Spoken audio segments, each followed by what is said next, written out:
अपना टेलीविज़न पर सभी दर्शकों का स्वागत करते हैं। मैं जितेंद्र श्याम एक बार फिर से आपके साथ में हूं। इटूफानो मिनिस्ट्री ऑफ सोशल डेवलपमेंट और अपना टेलीविज़न के साथ में हम ये प्रोग्राम ला रहे हैं, सुखी परिवार सुखी जीवन कैसे हो। अभी तक विभिन्न संस्थाओं से कई लोगों से हमने बातें की हैं और परिवार में चिंताओं से होकर के लोग गुजरते हैं, साथ ही साथ कई टेंशन्स और हो जाते हैं। लेकिन आज हम बातें करने वाले हैं, इस पर कुछ और भी जानकारी देंगे, कैसे आपकी जो चिंताएं हैं इससे कैसे आपका समाधान हो सके, कैसे आपकी मदद हो। हम बातें करने जा रहे हैं डॉक्टर अजित स्वरण सिंह, जो डिस्ट्रिक्ट कोर्ट जज है यहाँ पर ओकलैंड सिटी में। वैसे अगर देखा जाए डॉक्टर जी की तो उपलब्धियाँ बहुत सी हैं। इनकी पढ़ाई सेंट ऑगस्टस प्राइमरी स्कूल में हुई है, फिजी में लंबासा सेकेंडरी स्कूल में, फिर विक्टोरिया यूनिवर्सिटी वेलिंगटन में आपने पूरी पढ़ाई की है और बहुत से उपलब्धियां आपके और हैं। आपने जो लॉस किए हुए हैं मतलब देखा जाए तो उसमें भी काफ़ी कुछ है। और फिर आपको ये भी है पता हमें कि 9 जनवरी 2008 को प्रवासी भारतीय अवार्ड से भी सम्मानित किया गया है। डॉक्टर जी, हम आपका बहुत बहुत धन्यवाद देते हैं हमारे साथ होने के लिए। स्वागत करते हैं आपका। नमस्कार आपको। नमस्कार जितेंद्र जी, सभी श्रोताओं को मेरा प्यार भरा भेंट। आप बताएंगे हमें, आप लंबासा फिजी में थे, वहाँ पर रहते हुए ज़रूर है अपनी प्रैक्टिस की होगी पढ़ाई वगैरह के बाद में, किस प्रकार से आप इस क्षेत्र में आए हैं और कैसे आपका न्यूजीलैंड भी आना हुआ है, कब से आप यहाँ पर इससे कार्यरत हैं? मैं फिजी में लगभग 10 साल तक वकालत किया। लंबासा में मैं अपने चाचा सरवन सिंह के दफ्तर में था, उसके बाद में केसी राम रखा के साथ। फिर मैं कनाडा गया जहाँ मैं डॉक्टरेट इन लॉ किया। उसके बाद मैं क्राउन सॉलिसिटर था सुबह में और एक्टिंग सॉलिसिटर जनरल। 1987 को के बाद में मैं न्यूजीलैंड आया अपने फैमिली के साथ और यहाँ पे प्राइवेट प्रैक्टिस में कुछ दिनों तक काम किया। दिवाली के दिन 2002 4 नवंबर 2002 में मैं जज बना। मैं 10 साल तक मैनिकाउ डिस्ट्रिक्ट कोर्ट का जज था। उसके बाद में पिछले लगभग 8 साल से मैं ओकलैंड डिस्ट्रिक्ट कोर्ट में जज हूँ। और जज के सिवाय मैं विजिटिंग प्रोफेसर हूँ यूनिवर्सिटी ऑफ फिजी में, जहाँ मैं 2008 से लॉ पढ़ाता हूँ। और भी मैं कम्युनिटी एजुकेशन में इन्वॉल्व्ड हूँ। मैं Elder abuse, family violence, child abuse, rashly motivated crime, ऐसे सब्जेक्ट्स पर पेपर प्रेजेंट किया हूँ इंडिया में और भी देशों में और ख़ास तौर से न्यूजीलैंड में।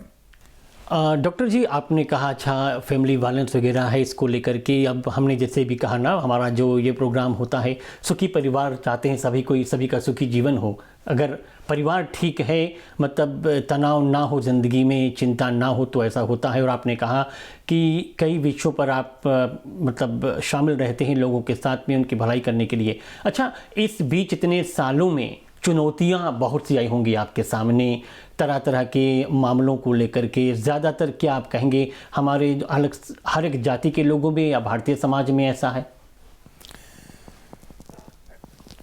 फैमिली वायलेंस सभी एथनिक कम्युनिटीज़ में है, सभी सोशल क्लास में है। कुछ पढ़े लिखे लोग हैं, कुछ अनपढ़ है। इसमें ना जात ना सोशल क्लास आता है। सभी फैमिली में कुछ ना कुछ तनाव होती है और फैमिली वायलेंस हर एक कम्युनिटी से आती है। जब मैं शुरू में जज था, बहुत कम हमारे लोग कोर्ट आते थे। अभी कुछ सालों से संख्या ज़्यादा हो चुकी है। इसका 2 कारण हो सकता।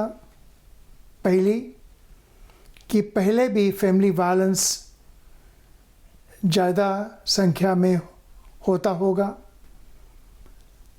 पर कुछ दिनों से लोगों में एजुकेशन के कारण कई लोग अब रिपोर्ट करते हैं। रिपोर्टिंग के कारण ज़्यादा संख्या में हमारे लोग कोर्ट में पेश होते हैं। पहले 3 और 4 साल के बीच में मैंने देखा है कि काफ़ी लोग आने लगे हैं। डॉक्टर जी, अच्छा, अभी वर्तमान में अगर देखें, अभी कुछ ही समय से तो सभी को पता है, ये पूरे दुनिया भर में ये जो कोविड-19 हुआ है ना, इसको लेकर के आपने जैसे कहा कि पहले भी कई सालों से लोगों में ये फैमिली वायलेंस वगैरह रहा, इसको लेकर के अभी कुछ मामले ऐसे और आपके लिए कुछ ज़्यादा संख्या में आने लगे हैं। आप क्या बताएंगे जब से ये हुआ है? जैसे कि अभी पता है लोगों के पास नौकरियों के को लेकर के प्रॉब्लम्स हैं, समस्याएं हैं, घर में इसको लेकर के चिंताएं हैं, या फिर अपने घरों में झगड़े वगैरह है, आप क्या कहेंगे इस पर? लॉकडाउन के बाद में ज़्यादा संख्या में लोग फैमिली वायलेंस कमिट कर रहे हैं। इसका कारण कई हो सकते हैं। पहला, घर में स्ट्रेस। दूसरा, लॉस ऑफ जॉब्स। तीसरा, फाइनेंशियल स्ट्रेसेस होते हैं क्योंकि लोग अपना काम खो बैठे हैं। और ये भी हो सकता है कि छोटे से घर में कई लोग होते हैं, उसमें वाद विवाद होता है, उसके कारण भी झगड़ा ज़्यादा होता। जब लोग बाहर जाते काम करने के लिए, घर में टेंशन कम होती है क्योंकि लोग का दिमाग बाहर काम पे लगा हुआ होता है। और दूसरी कारण ये है कि फैमिली वायलेंस जब होता है घर में, लॉकडाउन के कारण कई विक्टिम्स जो है वो कंप्लेन नहीं कर सकते हैं क्योंकि जो उन पे फैमिली वायलेंस कमिट कर रहे हैं वो घर में होते हैं, उनके सामने फ़ोन करना मुश्किल होता है। पहले जब लोग बाहर जाते थे उनको ज़्यादा मौका मिलता था कि वो पुलिस को रिंग करें। अब वैसा मौका मुश्किल है क्योंकि 24/7 लॉकडाउन लेवल 4 पे जब हुआ था, लोग घर ही में रहते थे और उनको कंप्लेन करना मुश्किल पड़ा। ऐसा अंदाज है कि लॉकडाउन के बाद पहले संडे को 20% इंक्रीज़ हुआ number of cases of family violence में। ये पुलिस का आंकड़ा है और हो सकता कि कई फैमिली वायलेंस रिपोर्ट ना हुआ हो क्योंकि लोग डरते हैं। घर में सभी देखेंगे कि वो फ़ोन कर रहे हैं पुलिस को। और ऑल्सो लोगों को फाइनेंशियल कठिनाई है। अगर वो कंप्लेन करते हैं तो घर में अगर जो सोल ब्रेडविनर है उसको पुलिस ले जाए तो घर में शायद खाने को मुश्किल पड़े। इस कारण से शायद लोग कम रिपोर्ट करते हैं। तो अभी तक अगर देखें डॉक्टर जी, जितने समस्याएं आपने कहा है 20% कुछ बढ़ा भी है। तो डॉक्टर जी, अच्छा ये बताएंगे, अभी तक जैसे कि लॉकडाउन के बाद में देखिए आपने कहा 20% से कुछ अधिक संख्या में वायलेंस जो है इसको लेकर के, या फैमिली वायलेंस से जो भी है संख्या बढ़ी है। कितना आपको इसमें सफलता प्राप्त हुआ है? मतलब अभी तक कैसे आपने सुलझाया है, कैसे प्रतिक्रिया लोगों से मिल रहे हैं इन सबको लेकर? लॉकडाउन के कारण कई लोग काउंसलिंग और ट्रीटमेंट के फ़ायदा नहीं उठा सकते क्योंकि काउंसलिंग सर्विसेज, साइकोलॉजिकल सर्विसेज बंद हुआ है एट लेवल 4। अभी हाल ही में लेवल 2 पर कई ऐसे ऑर्गेनाइजेशंस काउंसलिंग वगैरह प्रोवाइड करते हैं, तो लोग अब शायद काउंसलिंग जाना शुरू करें। कोर्ट में जितने मुकदमा भी आए हैं उनको सुलझाया नहीं गया है क्योंकि अभी लोग अपने वकीलों से बात करके तब कोर्ट में आकर गिल्टी या ना गिल्टी प्लीड करेंगे। जितने केस अभी आ रहे हैं उनको समाप्त होने में काफ़ी टाइम लगेगा। तो लोगों को लेवल 4 पर और लेवल 3 पर खास काउंसलिंग और ट्रीटमेंट नहीं मिला। अब लेवल 2 पर कुछ ऐसे संस्थाएं जो खुल गए हैं जी। वो शायद काउंसलिंग सर्विसेज शुरू करेंगे। जो लोगों पे चार्ज हुआ उनको काउंसलिंग से ज़रूर लाभ होगा। बहुत बहुत धन्यवाद, काफ़ी जानकारी आपने दी हुई है और हम आगे भी कुछ प्रोग्राम में लोगों से जो हम दर्शकगण हमारे साथ में हैं, आप देख रहे हैं, कुछ सवाल अगर आपके पास होंगे तो हमसे कर सकते हैं और फिर हम इन सवालों को आप तक पहुंचाएंगे, उनका जो जवाब होगा अगले प्रोग्राम में दे सकेंगे। लेकिन अभी के लिए एक खास मैं देख रहा था, वाइट रिबन एम्बेसडर के हैसियत से भी आप हैं, कुछ बताएंगे इस पर, इसका कार्य क्या है, किस तरीके से आप इसके साथ काम करते हैं? मैं वाइट रिबन एम्बेसडर हूँ। हमारा फ़र्ज़ होता है कि हम समाज में और कम्युनिटी लीडर्स के साथ संपर्क करके उनको मैसेज दें कि फैमिली वायलेंस को कोई भी धर्म, कोई भी समाज, परंपरा, सभ्यता मानता नहीं देती है। ये हमारा बनाया हुआ प्रॉब्लम है, इसको हमें सुलझाना होगा। और हमारा वाइट रिबन मैसेज है, zero tolerance to family violence. No community, whatever their religion or culture may be, should condone violence। मैं सभी से आग्रह करता हूँ, ख़ास तौर से हमारे कम्युनिटी लीडर को, कि they create an awareness and a safety network to combat family violence। ख़ास तौर से never commit family violence nor condone it or remain silent when you witness family violence। अगर इसको हम रोकते नहीं हैं तो एक कैंसर की तरह हमारे समाज में फैलेगा और हमारे बच्चे, हमारे फैमिली मेंबर सब इनका शिकार हो सकते हैं। It's also important to note that violence breeds violence and it is intergenerational। इसको हमें ख़त्म करना होगा जैसे कि हमारे फैमिली सुख और शांति से जी सके। बहुत बहुत धन्यवाद डॉक्टर जी। आज हम बातें कर रहे थे अभी doctor Ajit Swaran Singh, district court जज, जो यहाँ ओकलैंड में हैं, ओकलैंड सिटी के लिए हैं। काफ़ी कुछ जानकारी आपने दी है और अंत में यही कहना चाहेंगे लोगों से, जो दर्शकगण हैं, ज़रूर हम सब चाहते हैं एक सुखी परिवार हो, सुखी जीवन हो, और जिन बातों को बताया जा रहा है उस पर अगर आप अमल करते हैं तो ज़रूर है इसमें हम सफलता हासिल करेंगे। एक बार फिर से डॉक्टर अजित जी, आपको हम बहुत बहुत धन्यवाद देते हैं हमारे साथ अपना टेलीविज़न पर शामिल होने के लिए। धन्यवाद, नमस्कार। बहुत धन्यवाद जितेंद्र जी, अपना टेलीविज़न को भी धन्यवाद, मिनिस्ट्री ऑफ सोशल डेवलपमेंट और ख़ास तौर से जेनिफा जी को मैं धन्यवाद देता हूँ कि ऐसा मौका हमें मिला आप सभी व्यूअर्स को बताने के लिए कि there should be zero tolerance to family violence. अपना टेलीविज़न पर सभी दर्शकों का एक बार फिर से स्वागत कर लेते हैं। साथ आप हमारे हैं एतूफानू, मिनिस्ट्री ऑफ सोशल डेवलपमेंट की ओर से कार्यक्रम ये है। मिसिस मंजू वर्मा जी से हम इस बार बातें करने जा रहे हैं, जो social work supervisor with children हैं और शामिल हैं औरंगा तमरीकी जिसे कहते हैं।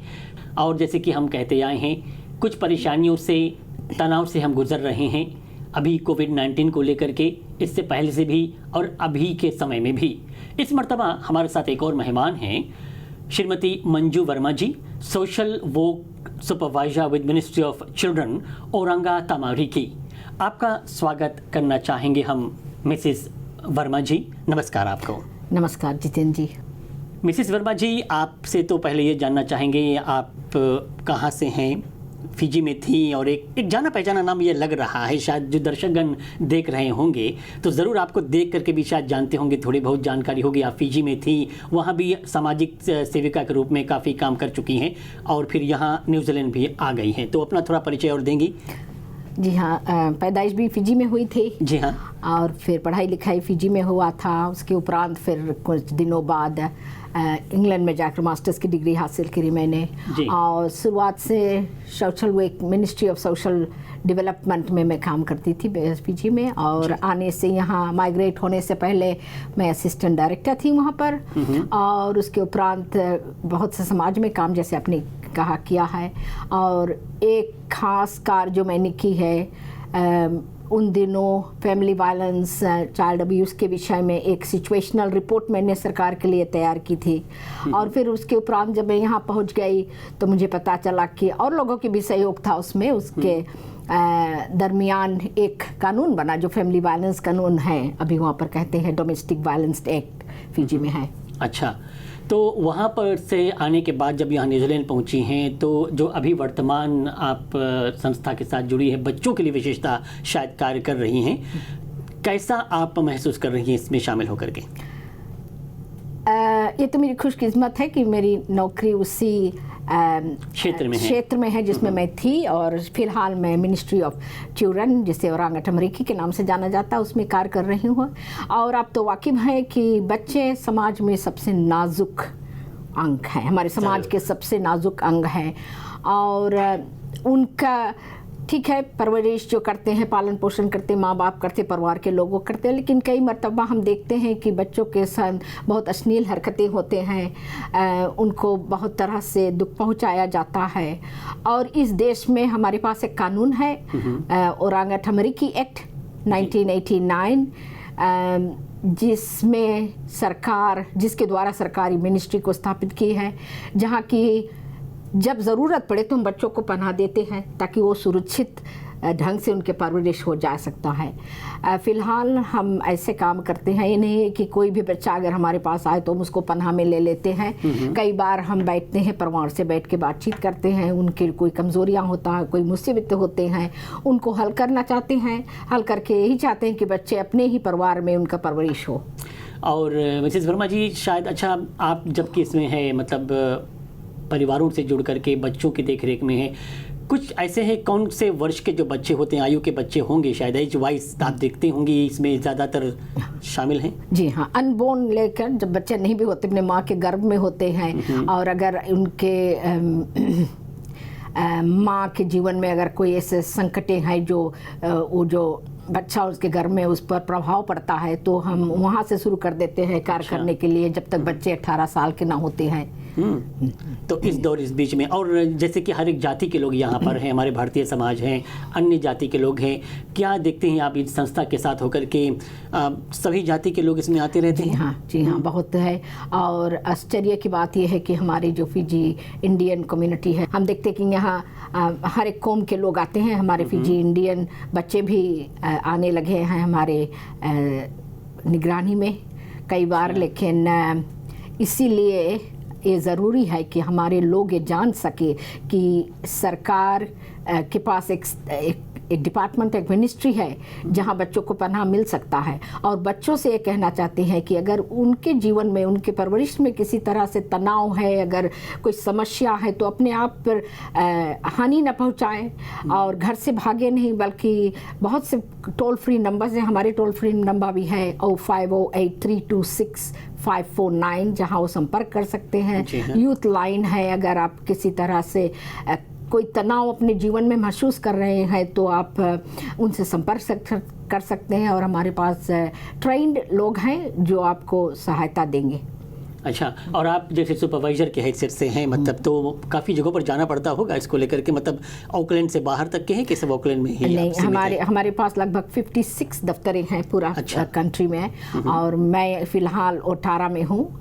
और हमारे जो ऑफिस जो दफ्तर है उसको हम टीम्स में निकाले कर दिए हैं। अच्छा। और मेरे पास 5 सोशल वर्कर्स हैं जिनको मैं सलाह मुशावरा करती हूँ किस तरह से इन बच्चों के संग हम बर्ताव करें, क्योंकि ख्याल करना कि ये हम अकेले में फैसला नहीं बनाते, हमारे संग कोर्ट भी होता है अच्छा। ना, और जजेस के पास हम जाते हैं, और ये निर्धारित है कि किसी बच्चे को अगर हम किसी कारणवश सरकार के पनाह में लेते हैं तो उसमें कई प्रोसेस है जिसको हमें फॉलो करना पड़ता है। अच्छा, और इसमें समय ज़रूर लगता होगा। एक कोई समस्या अगर हो, कोई केस होता हो, अभी तक जैसे आप देखते हैं इतने वर्षों में कुछ समस्याओं को आपने हल कराने में कामयाब ज़रूर हुई होंगी? बहुत से जगह कामयाबी मिला है और कई मर्तबा नहीं भी मिला है।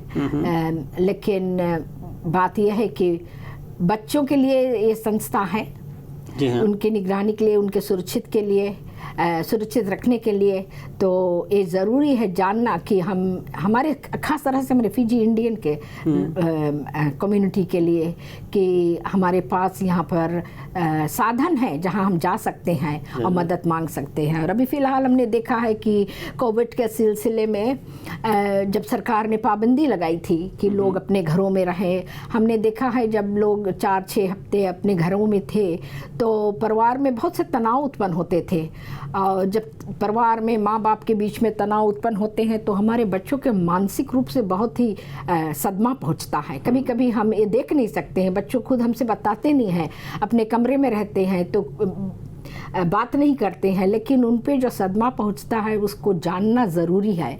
कभी कभी हम देखते हैं कि बच्चों का पालन पोषण अच्छी तरह से करते हैं, उन्हें सब कुछ देते हैं, पाठशाला भेजते हैं, सही रूपी से भोजन कराते हैं, लेकिन उनके मानसिक सदमा को हम कभी महसूस नहीं कर पाते क्योंकि बच्चे हमसे बातचीत नहीं करते। हमारे समाज जो है वो छोटे से हमें मौका नहीं देता कि बच्चों अपने विषय में बात कर सके, अपने भावनाओं के बारे में बात कर सके, खुले रूप से समझा सके, बता सके कि क्या वो चाहते हैं, क्या करें ना। और अभी कोविड-19 जो है इसको लेकर के जैसे कि आपने कहा कुछ समस्याएं आई हैं, कैसा आपने क्या कोविड-19 से पहले अगर लें और कोविड-19 से अभी तक के इस बीच में क्या आप कहेंगे, इसमें बच्चे ज़्यादातर कुछ तनाव से गुजरे हैं, वो ऐसी समस्याएं आई हैं?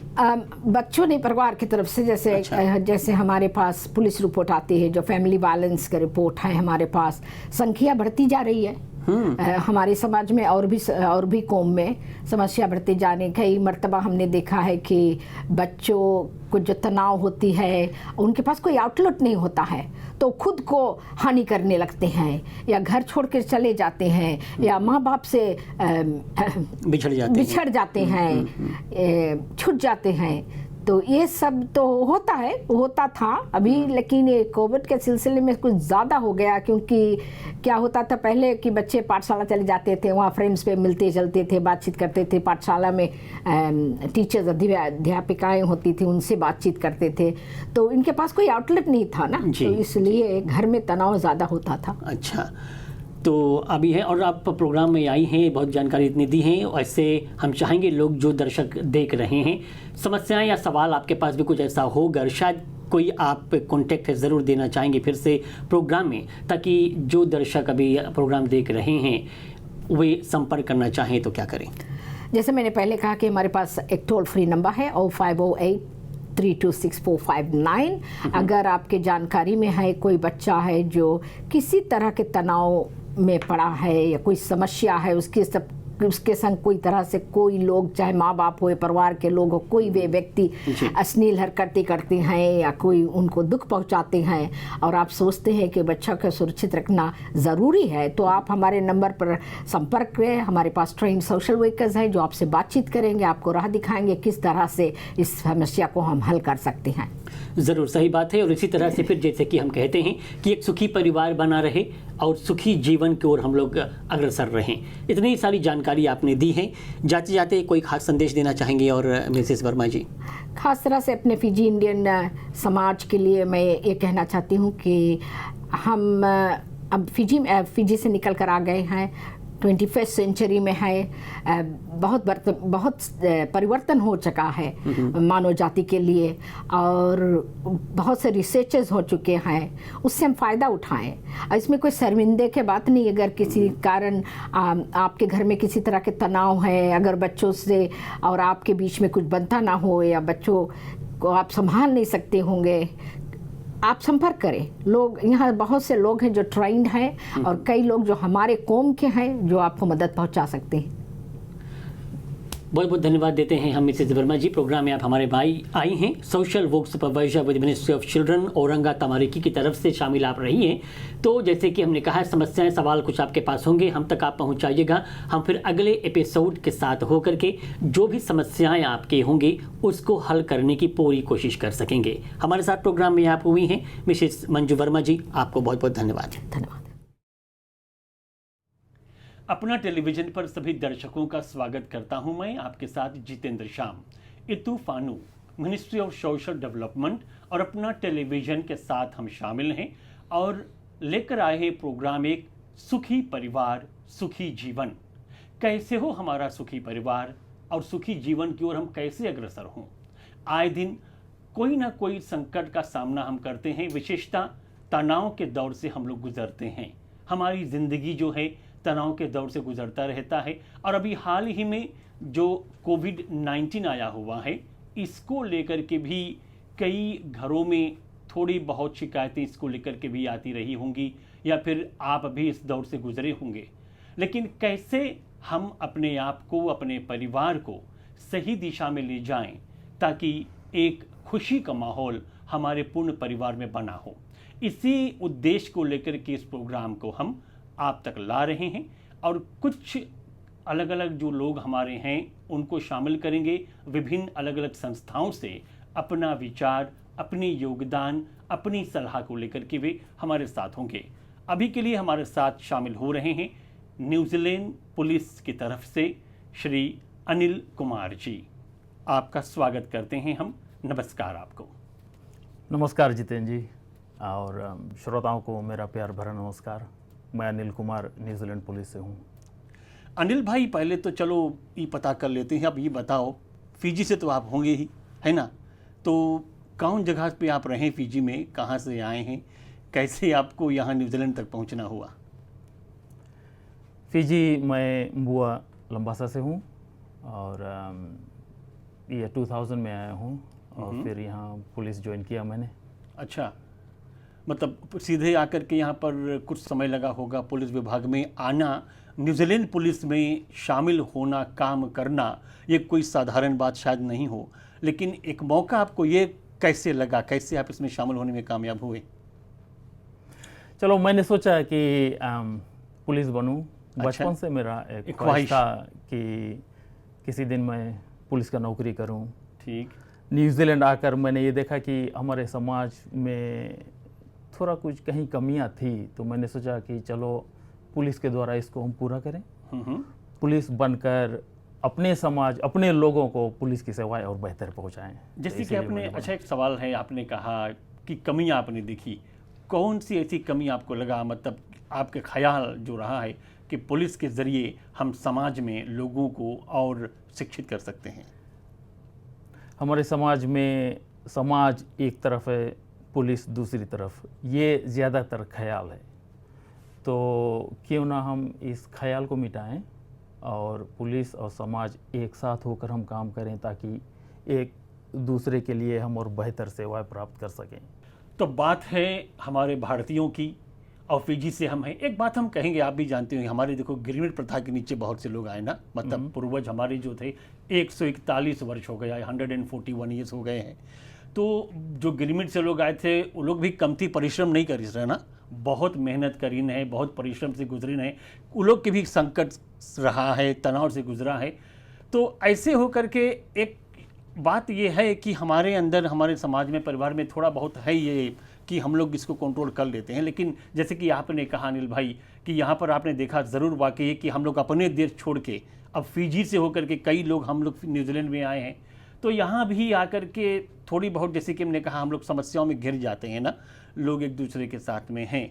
अब पुलिस फोर्स के ज़रिए हो करके, आप न्यूजीलैंड पुलिस में हो करके, आपको जो काम रहा है मतलब अभी तक के लिए, कौन सी स्थिति में आप हैं, कैसे कैसे लोगों से आप मिलते रहे, परिवारों से, और कौन कौन से ऐसी समस्याएं हैं जिनसे आपको निपटना पड़ता रहा है?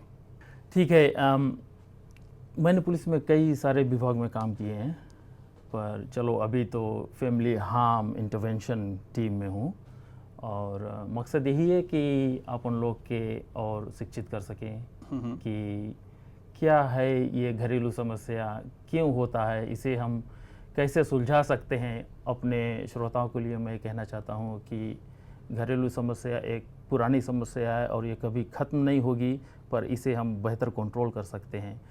तो ये मौका है कि हम सब साथ में मिलकर काम करें, और घरेलू समस्या आती रहेंगी, और हमारे पास और भी सर्विसेज हैं जो पुलिस के साथ काम करती हैं, जो हमारे जो विक्टिम्स होते हैं, फैमिलीज़ होते हैं, उनके लिए ये सेवाएं उपलब्ध हैं। तो पुलिस के द्वारा हमको बहुत कुछ कर सकते हैं।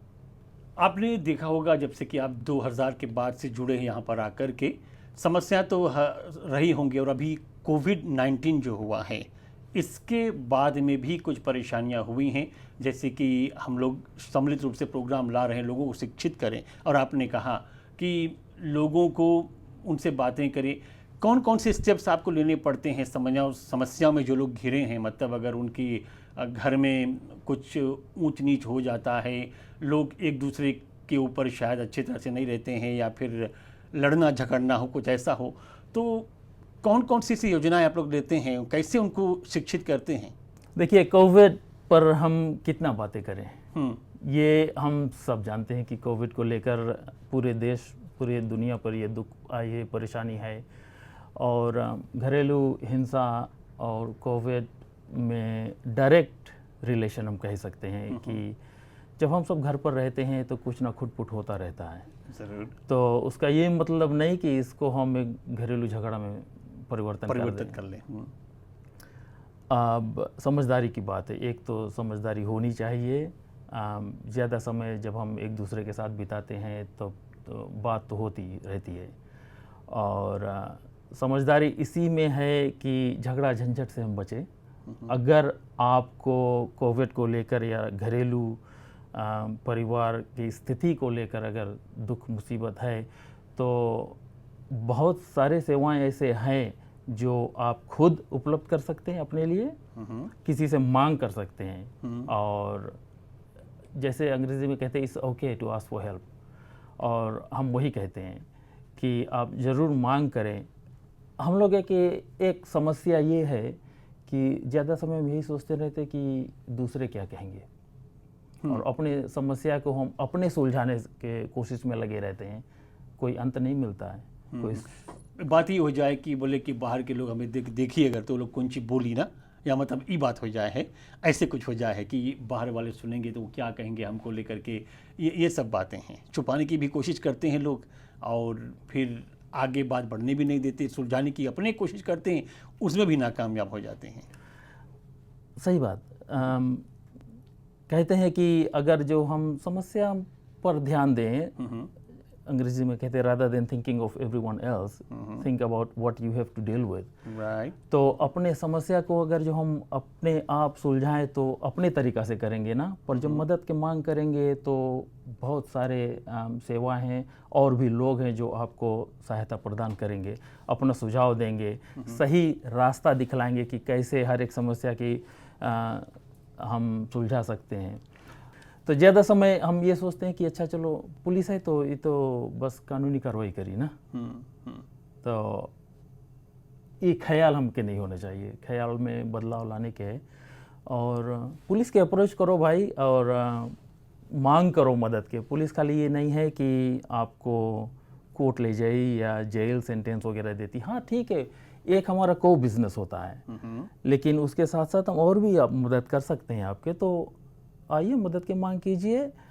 हमारे साथ और भी संस्थाएं हैं जो कि आपके सही रास्ता में दिखला सकते हैं, सही रास्ता दिखला सकते हैं, और आपके लिए सही मदद कर सकते हैं।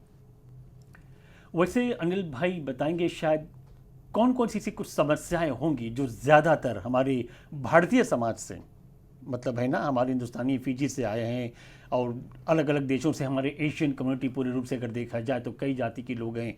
तो हमारे भारतीयों से क्या आप देखते हैं कौन कौन सी समस्याएं ऐसे ज़्यादातर सुने के मिले हैं, या लोग आए हैं शिकायत लेके कि हमारे साथ ये हुआ, परिवार में ये हुआ, ऐसा कुछ? देखिए, ऐसा कुछ तो नहीं है कि एक खाली जो फिजी स्पेसिफिक हम कह सकते हैं कि ये समस्या फिजी वालों के साथ, ये जनरली हर एक परिवार में होता है। घरेलू हिंसा होता है, बच्चों को लेकर तनाव रहता है, और ढेर सारी चीज़ें। हम आगे और बढ़ें तो फिर ड्रग्स आती है, और कितने चाइल्ड अब्यूज़ ऐसे कुछ होते हैं। तो ये सब हमारे समाज में, हमारे फिजी वालों में ये सब चीज़ होता है। पर कमज़ोरी ये है कि हम लोग के उतना ख्याल नहीं, उतना कोशिश नहीं है कि हम सही तरीक़ा से सही जगह जाकर इसके मांग करें ताकि हमें ये हेल्प मिल सके ना। तो कोशिश है कि आज के इस प्रोग्राम से हमारे लोग को और भी शिक्षित होंगे कि चलो अच्छा, कहीं ना कहीं कोई तो है जो हमारे लिए कुछ मदद कर सकता है। और पुलिस को अगर रिंग करना है मदद के लिए, इमरजेंसी हो तो 111 नंबर रिंग करे, और वरना 105 जिसे हम कहते हैं 105 कॉल कर आप किसी से भी किसी तरह की मदद के लिए मांग कर सकते हैं या बात कर सकते हैं। हमारे साथ प्रोग्राम में आप शामिल हुए अनिल भाई, आपको न्यूजीलैंड पुलिस की तरफ से आप आए हैं, और हमारी तरफ से, अपना टेलीविज़न की तरफ से, इतूफानू मिनिस्ट्री ऑफ सोशल डेवलपमेंट के साथ में प्रोग्राम जबकि ये है, इसमें शामिल होने के लिए आपको बहुत बहुत धन्यवाद। धन्यवाद जितेंद्र जी, और आप सभी को धन्यवाद। तो अनिल भाई, काफ़ी कुछ जानकारी वैसे दी है आपके आज के प्रोग्राम में। बारीकी से हम अगले प्रोग्राम में कभी होंगे तो और भी जानकारी लेंगे आपसे, और डिटेल में जाना भी चाहेंगे। लेकिन लोगों से हम कहेंगे, आप लोग घर पर सुन रहे होंगे, देख रहे हैं प्रोग्राम हमारा, तो आपके पास सवाल भी होंगे। हम लोग प्रोग्राम ला रहे हैं, हमारे अपने शायद जो हम बता रहे हैं वो तो अलग बात है। आप घर पर बैठे कुछ सवालात आपके मन में हो तो आप हमारे पास सवालों को भेजें, हमें दें, और उन सवालों का जवाब जो है वो हम आपके लिए अगले एपिसोड वाले प्रोग्राम में ला सकते हैं, जिसमें कि आपको इसके बारे में और बारीकी से जानकारी मिल सके, आपको क्या करना है क्या नहीं करना है। लेकिन एक बात कहेंगे आपसे, कोशिश करें कि पुलिस तक आपको पहुंचने की नौबत ही नहीं आए। घर पर छोटे मोटे मामले हो ना, उसको सुलझा लीजिएगा, इसी में बड़प्पन आपका होगा, और तब हम कह सकेंगे कि हाँ, ये हुआ सुखी परिवार सुखी जीवन।